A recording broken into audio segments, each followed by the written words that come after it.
Well, hey, everybody, and welcome to LinkedIn Live, YouTube Live, and Mike's favorite, Facebook Live. I gotta tell you something. In my rejection of social media, one thing I held on to for a while was Twitter. Mm-hmm. I deleted my account yesterday. Oh, did you? I've How had it. sad for Twitter. No, I've had it. I mean, Pisces still has a Twitter account Yeah. because I want to get out good news about, hey, the state of Montana is going to be a Pisces expansion state. But just everything else that's going on there, I don't need anything to do with I understand. that. The only one that's left is LinkedIn, and it's because you make me do it. I do make you do it. It's like a Taylor Swift song or something that you're singing there. So, some important things to talk about. Security awareness training, not tomorrow, but next week. And I'm telling you this now. I haven't told Mike, and now he's going to have to redo the deck. He's going to make the whole thing Halloween themed. He just doesn't know it yet. Good luck with that, Mike. Also, last week, ACES, which is the Conference of Cities and Counties in Washington State, was in Bremerton last week. And Mike, you both spoke and jammed. That's right. So in the reverse order, we sponsored a happy hour at a place called Remedy down here, a speakeasy down here, and about 50 people came to that. And then a block away, I have music studio, and so I said, "Bring your guitars." And so, like 30 people came down music studio after that, and a bunch of people that had never played before together played. Mm-hmm. And That's fun. I record everything, and there's a link to the recording if anybody wants it. And having the state chief information security officer stand next to me and play tambourine was a moment. I'm putting the link in the chat there. So anyway, just turn it all the way up. You know what? If you are in an office right now and there are a lot of people around you, which seems very unlikely, turn it up. Turn the speakers all the way up before you click that link. Because we all turn up all of our speakers before we click any link. Hey, on a much, much, much more serious note, there's a piece that you and I wrote for SC Media about the threats due to what's going on in Israel and Gaza with Hamas. And we just heard this morning that it is the 5th most read article on their website for this week. And Mike, can you just go through a couple of things that are in that article about the threats? Cyber threats, obviously. Yeah, I mean, espionage is ticking up. We're worried about disruption to basically any Jewish organization in the United States from activists and others. Infrastructure disruption is definitely on the table now because everybody's picking sides, and Iranians have pretty good operators. And we are now on. Look, this is the most dangerous time in the world in decades. Yeah, and and I was just at a healthcare conference yesterday with the American Hospital Association, Sean Rigi. We were in Minneapolis presenting the Minnesota Hospital Association, and we were just talking about attacks that have occurred over the last couple of years, not even connected to this. And Iran came up over and over. Iran attacks hospitals, and Iran backs some of the terrorist groups. I think it is not crazy to say that if Iran gets angry about the way things go in this war, that U.S. hospitals could be, I don't even want to say collateral damage. I mean, they could be targeted by Iran. Going to be primary targets. Well, yeah. So, all right, let's not speculate too much on this because I'm just saying, hospitals are taking it on the chin now. Yeah. So the one thing that we did leave out of that article is we talked about Jewish groups being targeted. Also one of the things, unfortunately, we've seen is Palestinian humanitarian groups are being targeted. Yes. And Muslims who have nothing to do with Gaza or anything are also being targeted in the same way that we saw some things after 9/11. And none of that obviously is okay.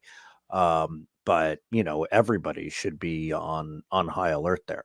Yeah. Speaking of being on high alert, and if folks want a link to the article, you can go to SC Magazine or shoot me an email, jake@criticalinsight.com, and I'll kick it over to you. I am sure that everybody who reads it will say you guys missed something, or there's some nuance of the conflict you missed. And they're yes, right. I'm sure that is true. We are not Thomas Friedman from the New York Times. Neither Mike nor I was bureau chief in Tel Aviv. This is true. Okay. Speaking of crises, we have a panel coming up next week about crisis communication. How do you communicate when you're in a ransomware attack? So go to our website, criticalinsight.com, click on events, and you can sign up for that. It's going to be really good. One of my former media colleagues, actually, Neil, who has gone from reporting to now crisis communications and helps organizations that are in the middle of ransomware attacks, is gonna present with us, and he's very good. Yes, much more authoritative than I, so it's good.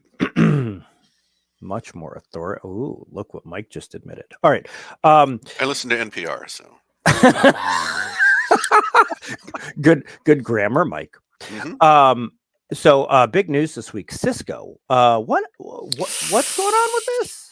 So Cisco's got a CVSS 10, a score of 10, which means it can be exploited without special tools, without an account login, and it can be done remotely.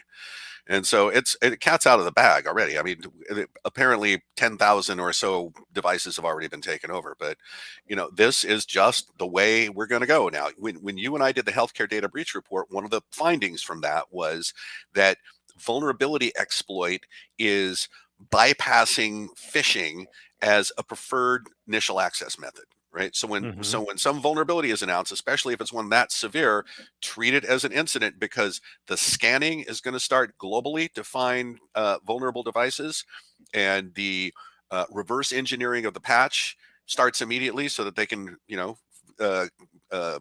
put an exploit together. It's a race. Every time it's a race now. So, and this is, I mean, you and I haven't talked in 3 weeks here. So a whole bunch of stuff has happened where vulnerabilities have been announced, and it's so bad, and all of a sudden, blam, it's another global event. Well, like 3 of those have happened in the last 3 weeks. Yeah, and it this one's really bad. I mean, there's a lot of Cisco customers out there. There are a lot of Cisco customers. Also big is this Android device thing, and yeah. So I have an iPhone. So can you explain this Android thing to me? Well, this is about Android TVs. Other Android devices other than phones. And so the story is about, it's kind of the down market, the lower cost TVs, not the, not the Samsungs of the world. But if you bought one of these, cheaper Android TVs, as soon as you fire this thing up, it beacons out to China, downloads its malware pack, and becomes part of basically a botnet. And, these things they're unclear what they're being used for, but they know that they are in communication and they have malware on them.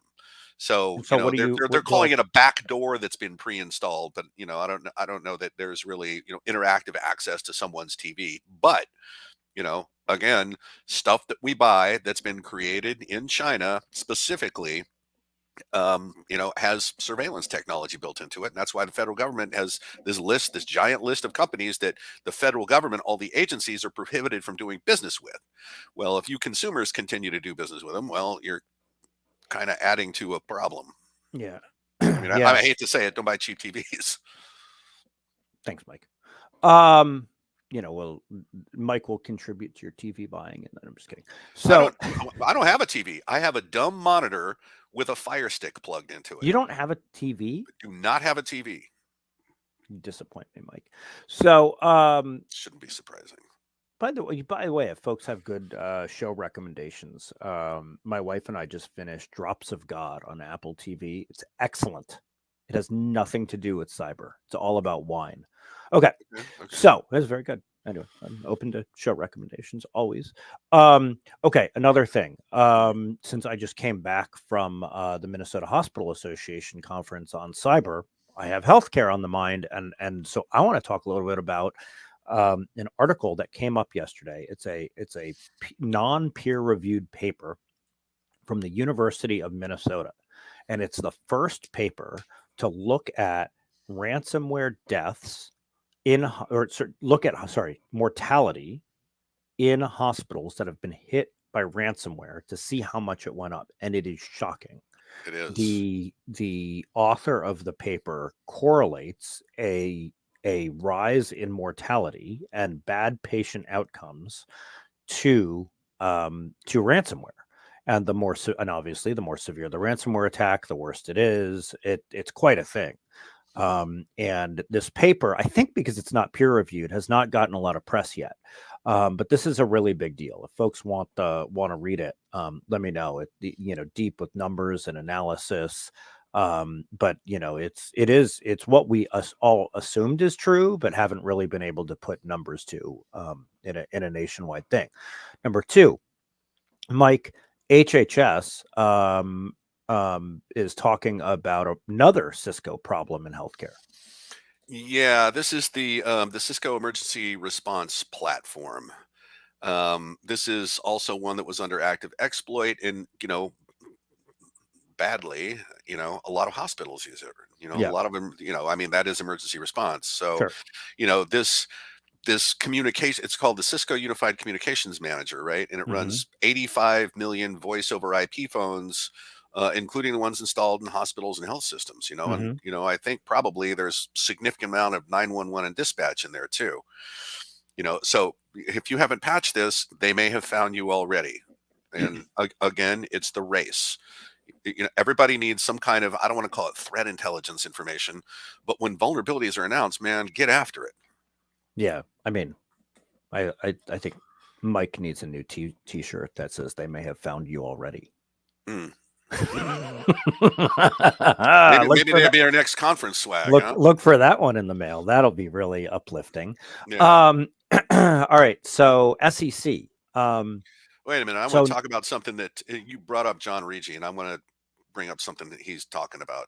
yeah. So this is a new type of extortion attempt, and it's specifically hitting hospitals. And what they're calling it is data time bombs. And what they're doing is they're hitting you with ransomware, but they're also installing a secondary piece of malware in there, and the clock starts. And if you don't pay them, they pull the ripcord on the second one, and that destroys your data. So this Yes, is I have seen them talk about. Yep. extremely dangerous stuff. And I don't know what to tell you about that except be aware. Yeah, that's really uplifting, as we were talking about. But I mean, yeah, we talked about that. We talked about that at the conference yesterday, obviously, as well. All right, now moving to the SEC. Okay. So new SEC cyber rules coming out. What's the? Yeah, I mean, is this the same? Are these the No, same this is cyber different. rules that came out before, or this a new one? What do you got? Well, it's call it a corollary, right? Because the rules that came out before were about the mandatory reporting 4 days after you determine an event is material, right? And that's all Mm-hmm. about the Mm-hmm. shareholders. Mm-hmm. But these new rules want to push publicly traded organizations and their third parties to strengthen their programs. All right. And so you and I have talked about the fact that this stuff comes out and it's going to cascade down to anybody that does business with somebody that's hit with regulation like this. Mm-hmm. Everybody has got to watch their third parties, because it's become this huge trend to crawl in through that unlocked window to get at your actual target. Mm-hmm. Not only that, but the federal government now is setting a new rule, um, and they're going to be really vigorously enforcing this on the cyber standards for contracts that involve any federal information systems, not just the Department of Defense. And so this So is it's like CMMC for everybody. it is. That's Yeah. exactly right. And, pay attention to this, because when they say they're going to enforce this, and there's already been a whole bunch of not lawsuits, but fines about this, you say you were compliant, something happened, we found out you weren't, here comes the fine. So they're being very aggressive. So, heads up on that. And the reason for all of this can be illustrated by this, upstream supply chain attacks that have tripled in a year. So, 2/3 apparently of respondents said they were confident that their applications don't rely on vulnerabilities upstream in libraries that they inject. Well, yeah, they are. And so, this is one of the reasons why the federal government continues to do this stuff like the SBOM, the software bill of materials, and the IoT labeling and stuff like this, using the power of the federal purse to say, if your stuff isn't secure to this standard, we're not going to buy it. And that will have a positive effect on everybody that buys that stuff. So good on the federal government for doing that. But this supply chain attacks, right? Third party attacks is spiking. Yeah, I mean, not a surprise. It is, it's great that the federal government is getting things done because with all of the roadblocks that are happening in Congress, and no matter where you fall on it, like nothing's getting done. It's a real stretch to say that government is getting something done right now. Well, I think that it is. I mean, we're seeing, the SEC take more action. We're seeing, movement towards this, the far Sure. Anything that doesn't require changes. Congress is. That's what I mean. I mean, Yeah. we are seeing federal change, and it's good. This came up at the conference yesterday. Like, Look, with all the there's a international stuff going on, man, Congress has got to figure this out, man. There's, we're talking about things happening in other countries, starting to happen fairly routinely, and they're going to happen here, right? Um, Germany's power grid is under attack from Russia. and big conversation about China also, right? I mean, Microsoft is now warning China is going to That's impact right. critical infrastructure. Yep, that's right. And in fact, the FBI said likely increase in targeting by Chinese and Russians, right? And so, our liquefied natural gas exports obviously are going to be, under attack. And so the control systems that do things like move things through pipelines and fill up ships and stuff like that, oh, boy, get some eyes on that stuff. Yeah. Hey, threats and vulns. What do you got? You got Yeah. you got a laundry list. Yeah. Well, I mean, it's been 3 weeks, right? So the XM mail server, it's an MTA, a mail transfer agent, transport agent. They had a bad vulnerability, and globally, the exploit started. It's almost too late to tell anybody about this one. Once it's been in progress for a week or 10 days, I mean, it's almost moot. You're probably already been smoked. The WSFTP server, which comes from the same company that Progress Software that did the Move It file transfer. Now, this is another file transfer program, WSFTP. It has a CVSS of 10, and it is under active attack. And again, this is probably a week old information. So, okay, it might be too late. Let's see.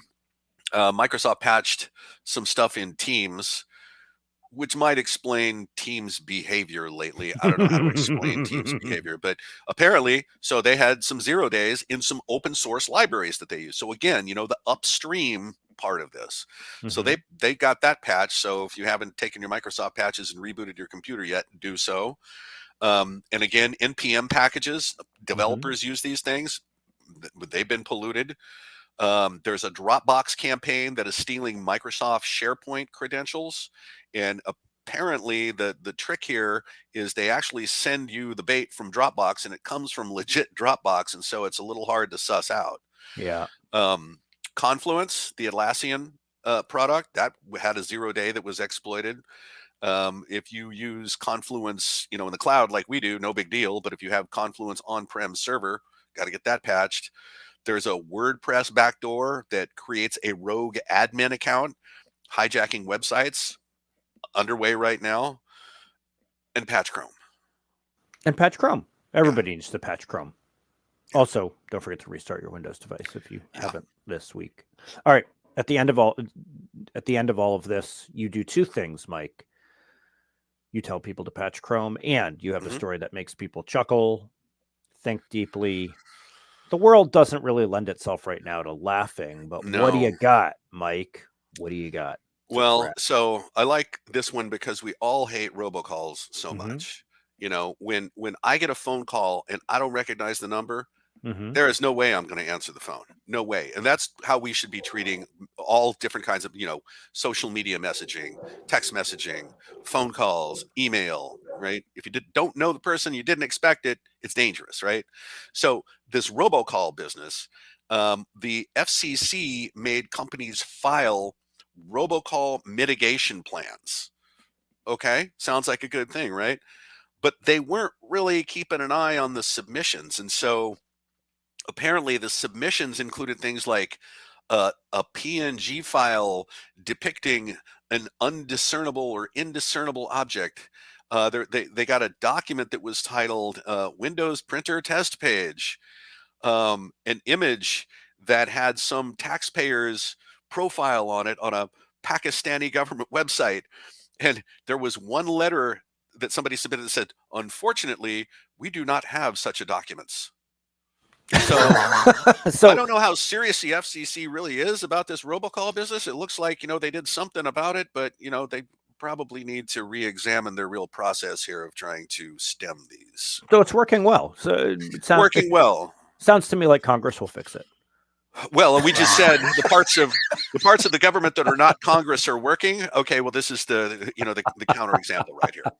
So yeah, well done, Mike. Well done. Yeah. Oh, all right, everybody. I got to laugh. All right, that's cool. You did. You got to laugh. Although it's really what I said that was funny. All right, everybody. Thanks, sir. See you later. If you're looking for any of those links, hit me up, Jake at criticalinsight.com, and have a good day. Yeah, listen to the set. It was a good set. Turn the volume all the way up. Turn it to 11. All right. Bye.